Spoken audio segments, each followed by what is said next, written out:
মোবারক। স্বাগত জানাচ্ছি কৃষি ও কৃষকের রূপান্তরের আলো নিয়ে চ্যানেল 24-এর ঈদ বিশেষ কৃষি 24-এ।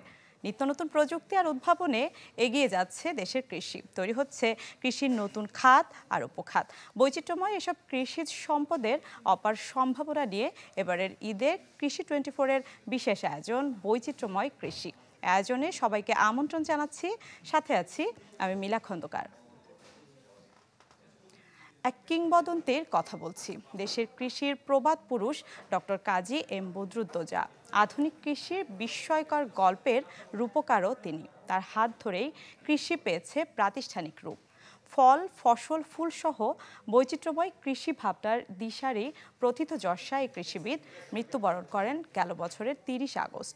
মৃত্যুর আগে চ্যানেল 24-কে দেয়া তার শেষ সাক্ষাৎকার নিয়ে সাজানো হয়েছে আমাদের আজকের পর্ব। সাক্ষাৎকারটি নিয়েছিলেন ফয়জুল সিদ্দিকী।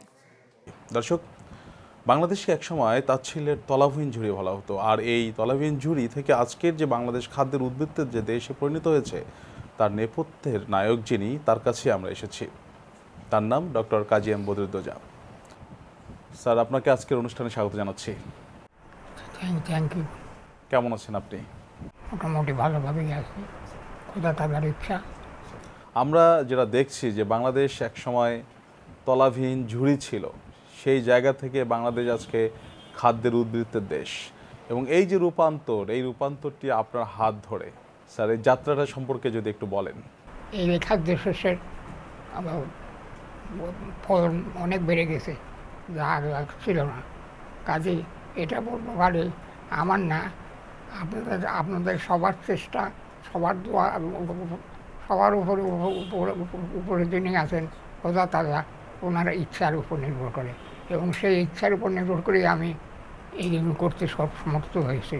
স্যার, আপনি তো বাংলাদেশ কৃষি গবেষণা ইনস্টিটিউট প্রতিষ্ঠা করলেন স্বাধীনতার পরপরই। কেন করলেন স্যার? ব্রিটিশ আমলে কৃষি গবেষণা ইনস্টিটিউট ছিল হোল ইন্ডিয়াতে 6টা, তার মধ্যে বাংলাদেশে একটা ছিল, সেটা ওয়ান ইন বেঙ্গল।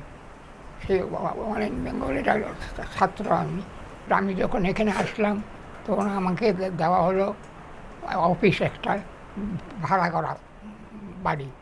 ভাড়া করা বাড়িতে অফিস করার আমার অভ্যাস ছিল না কোনো দিন। কাজেই আমি 3টা ভাড়া করা বাড়িতে একটার পর একটা থাকি। শেষ পর্যন্ত আমি ঠিক করলাম এগুলো না করে বরং নিজে করাই ভালো। নিজে আমি research institute, station, sub station আর কাউন্সিল এগুলো তৈরি করতে শুরু করি, এবং খুব সাকসেসফুলি তৈরি করি। আপনি তো ইউএসএতেও হচ্ছে আপনার পিএইচডি সম্পন্ন করেন। ইউএসএতে যখন ছিলেন তখনকার বন্ধু যারা ছিল, হ্যাঁ, সবাই তো বিখ্যাত সায়েন্টিস্ট, আপনিও বিখ্যাত সায়েন্টিস্ট। এইসব বন্ধুদের সাথে স্যার একটু একটা গল্প শুনতে চাই। তারা আসলে এই রিসার্চ নিয়ে আপনারা কীভাবে আলোচনা করতেন? এই যে ওই যে দেখেন যে ফটোটা আমার আছে, জি, Nobel laureate he was my personal friend. উনি আমার রিকোয়েস্টে বাংলাদেশ আসেন, তা নাহলে আসতো না। তখন তো বাংলাদেশের হতো ইস্ট পাকিস্তান।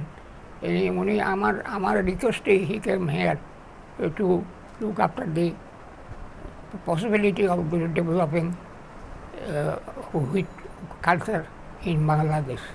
বাংলাদেশে আপনার ধান ছিল প্রধান খাদ্য, কিন্তু অন্যান্য যে সকল খাদ্যশস্য ছিল সেগুলো নিয়ে গবেষণা ছিল না। সেই গবেষণার সূচনাটা আপনার হাত ধরে। কেন স্যার সূচনা করলেন? সূচনা করলাম এই জন্য যে বাংলাদেশে আমরা চাউলই খেতাম।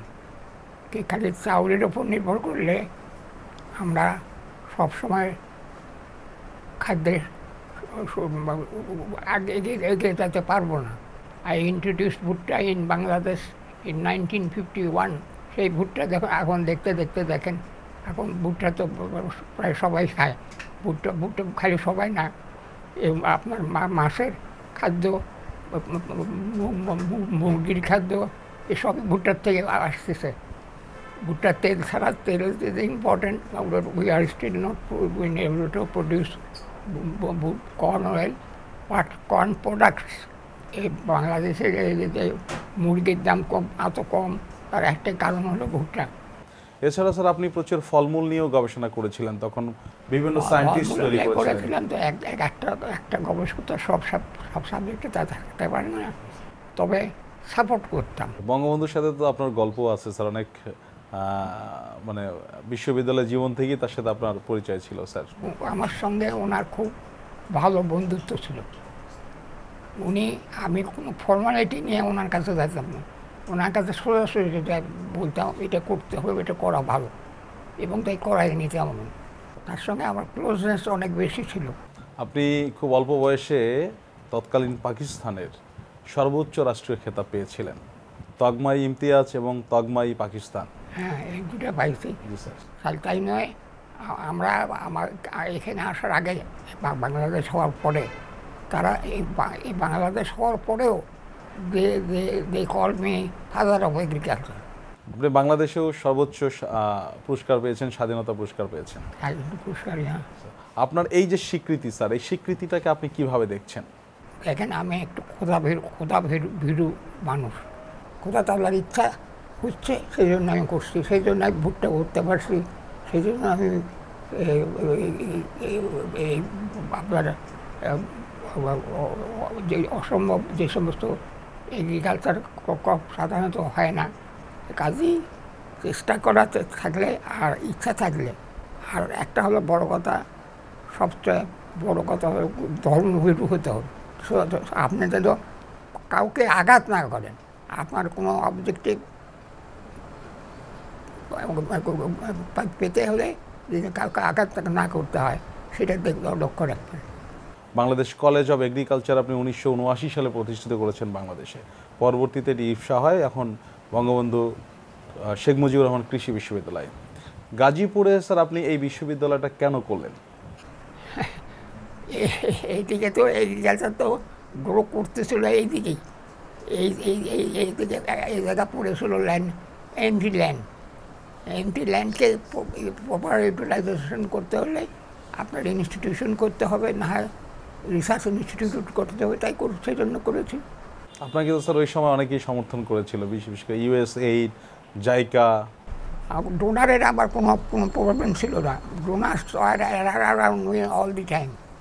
I was surrounded by donors. এখনকার বিজ্ঞানীরা তো স্যার ডোনার পায় না, বা ডোনারের সংখ্যা কম। এটা সাহসই তো নাই।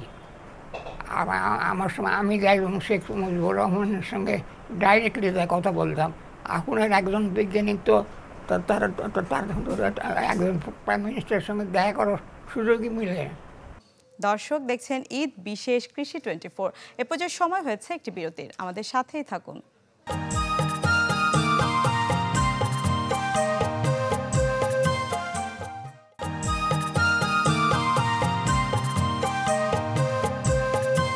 দর্শক, আবারও আমন্ত্রণ ঈদ বিশেষ কৃষি 24-এর সাথে আছি আমি মিলা খন্দকার। আধুনিক কৃষির জনক কাজী এম বদরুদ্দোজার কৃষি ভাবনা প্রেরণামুখর গল্পের বাকিটা শুনবো এবার। আপনাকে বাংলাদেশের মানুষও ফাদার অব এগ্রিকালচার বলে, আধুনিক কৃষির জনক বলে, কেন বলে স্যার? আপনার কি মনে হয়? আমি বলবো না, আপনি এক্সাম্পল দিলাম যে বাংলাদেশ হয়ে গেছে। I have opted for Bangladesh. Even then Pakistan, the farmers of Pakistan called me father of agriculture. কেন? আমি অন্য কান্ট্রিতে চলে যাচ্ছি, তবু তাকে ফাদার অফ এগ্রিকালচার তারা বলবে কেন? তবু তো বলেছে। বর্তমান যে গবেষণা ব্যবস্থা বা শিক্ষা ব্যবস্থা, কৃষির যে শিক্ষা ব্যবস্থা, এই শিক্ষা ব্যবস্থা সম্পর্কে আপনার মূল্যায়ন কি? যেভাবে এখন আছে আমি পুরোপুরি সাপোর্ট করি না। এটাকে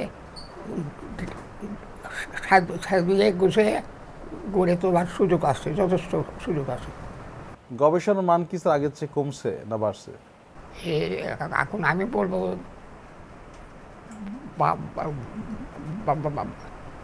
কমেই নাই, বাড়েও নাই, মোটামুটি চলছে আর কি, মোটামুটি যাকে বলে। কিভাবে ভালো করা উচিত স্যার তাদের? ভালো করার তো হলে ওই যে বললাম যে সায়েন্টিস্টদের যারা যেরকম কন্ট্রিবিউট করবে তাদের সেই অনুযায়ী তাদের ইভ্যালুয়েশন হবে, সেই অনুযায়ী তারা কন্ট্রিবিউট করবে, তার ফল তাকে দিতে হবে। তার মানে স্যার বাংলাদেশে ইভ্যালুয়েশন সিস্টেমে দুর্বলতা আছে, ম্যান পাওয়ার ডেভেলপমেন্টের দুর্বলতা আছে। তো আপনি যখন আমেরিকায় ছিলেন তখন দেখা যেত বিজ্ঞানীরা যে গবেষণাটা করতো, ইন্ডাস্ট্রি সেটিকে কাজে লাগাতো বা ইন্ডাস্ট্রির অর্থায়নে গবেষণা হতো। বাংলাদেশে ইন্ডাস্ট্রি এবং একাডেমিয়ার যে সম্পর্ক, সেই সম্পর্কটা কিন্তু স্যার সেইভাবে নাই। নাই এইটার পড়ার জন্য কি থাকা করা উচিত? উচিত। তো এই তো ধরেন একটা এক্সাম্পল কর্ন অয়েল, কর্নের থেকে অয়েল পাওয়া যায়। সেই অয়েল যদি আমরা তৈরি করতে পারি, কর্ন থেকে অয়েল নিতে পারি, তাহলে আমরা আমাদের বিদেশ থেকে অয়েল আমদানি করতে হবে না to feed hour people. We could even use the oil and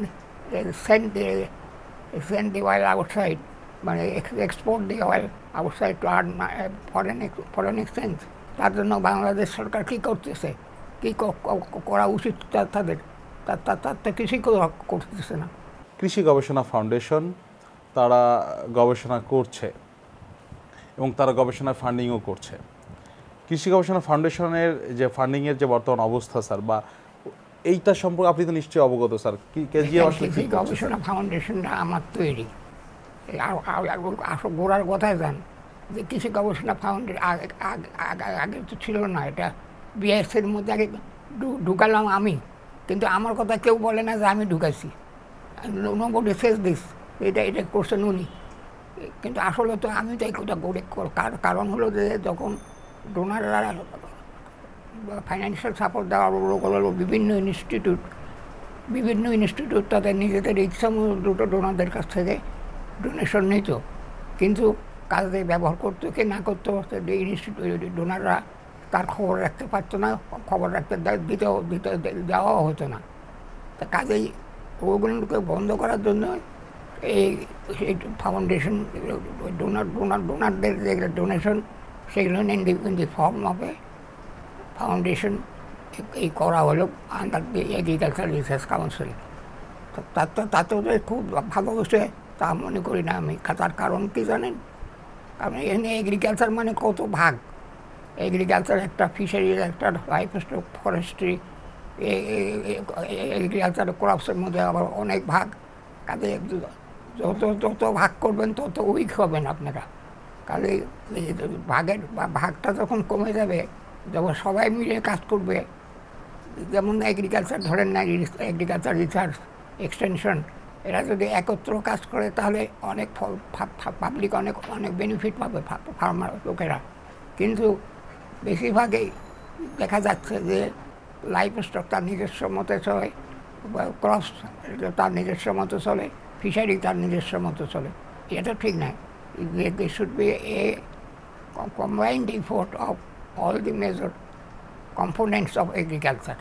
তো কেজিএফ আসলে কি করা উচিত স্যার তাদের? এখন আপনার যে ব্রেন চাইল্ডটা ছিল, আপনি যদি একটু বলেন। এখানে ওটাই থাকবে যেমন আছে, তবে কেজিএফের অ্যাক্টিভিটিটা বদলাতে হবে, যাতে all the components of agriculture can participate with equal knowledge and strength. সবাই যেন একত্র কাজ করতে পারে। এগ্রিকালচারাল এক্সটেনশন অ্যান্ড রিসার্চ বলে কোনো জিনিস যেন আলাদা না থাকে। এটা এগ্রিকালচার রিসার্চ অ্যান্ড এক্সটেনশন এক হতে হবে। আপনার স্যার একবারেই সব শেষ প্রশ্ন যেটা, সেটা বলতে চাই যে আপনি স্যার সফল না সার্থক? আমি সফল না সার্থক এটা ডিটারমিন করবে আমার দেশের মানুষরা, তারা ডিসাইড করবে যে আমি কি সফল না সার্থক। স্যার আমরা তো মনে করি স্যার আপনি সার্থক। আর যদি মনে করেন আপনারা সবাই যদি তাই মনে করেন, তাহলে তাই। আমাকে তাদের হাতে ছেড়ে দিয়েছি, এবং যেহেতু তাদের জন্য কাজ করছি, তারা যেভাবে আমাকে চাইছে সেইভাবে পেয়েছে। তবে আমি সবসময় সাবধান ছিলাম যে আপনারা যেন কেউ একজন আরেকজনকে হিংসা না করেন। স্যার ধন্যবাদ স্যার আপনাকে আমাদের সাথে আজকে সময় দেওয়ার জন্য। দর্শক, আজ এ পর্যন্তই। চ্যানেল 24-এর ঈদ বিশেষ কৃষি 24-এ ভালো থাকবেন। ধন্যবাদ সবাইকে। ঈদ মোবারক।